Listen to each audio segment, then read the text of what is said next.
Hi everyone, and hi Simon. Hi Angelica, hello everybody.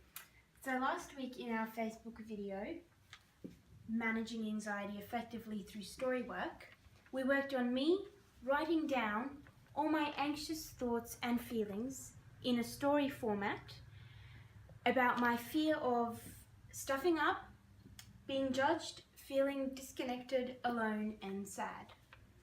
So in the last week, I've been saying this story to myself every day, twice a day, in a Marge Simpson voice. So that's the anxious Marge Simpson. So, I think I might forget my words and stumble. I think I might go red, tremble, look funny. I think I'll go quiet, blank.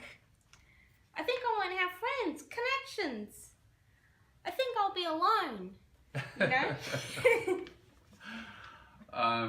Wow, it's funny when you do that voice, Angelica. Yes. So how has your relationship with this story changed? Has it gone away completely? No, it hasn't, but I can sort of laugh at it and see it more for what it really is. A story created in my mind, and I no longer believe it. And I don't believe it's the truth. So it feels lighter, less in my face. So when I'm speaking to a large group, an audience, I'm more able to focus on what I'm saying and the people I'm talking to. Great, Angelica. So story work is really helping. Yes, but sometimes I wonder how realistic or true some of these stories in my head really are. And could some stories in other people's mind be quite realistic? Well, yes, some stories are very realistic, and in those cases, it's about making room for the stories without getting caught up in them. So allowing yourself to have the difficult thoughts and feelings. Okay, and Simon, is there any research that shows that anxious people overpredict the likelihood of negative things happening?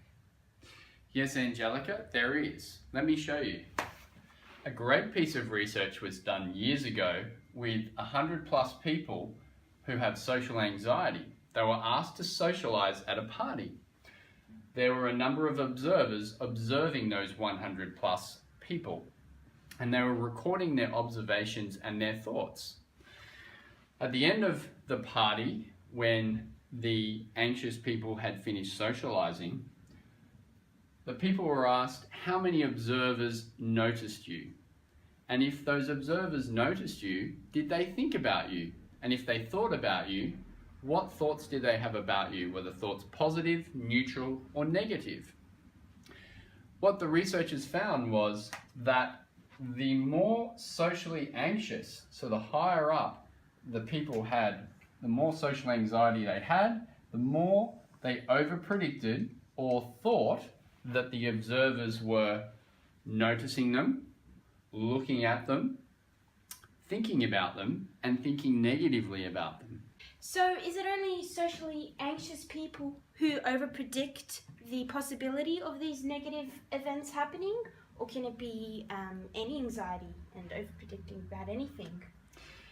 You're right, Angelica. It can be about anything. So when we have an anxious story and we're worried about negative things happening, it's likely that our anxious selves are over-predicting the likelihood that negative things will happen. Yeah, I see. Thanks, Simon. Thank you, Angelica. So in managing your stories in future, everybody, I hope that you're able to step back from those anxious thoughts and feelings, see them for what they are, an interesting story. Some of the thoughts may be realistic, some of them may not, and it's important to relate to that story more helpfully. Okay, thanks, Simon. Thanks, everybody. And in our next video, we'll be joined by one of our other clinical psychologists, Dr. Veena Sothisen. Hi everyone, look forward to sharing something helpful with you next video.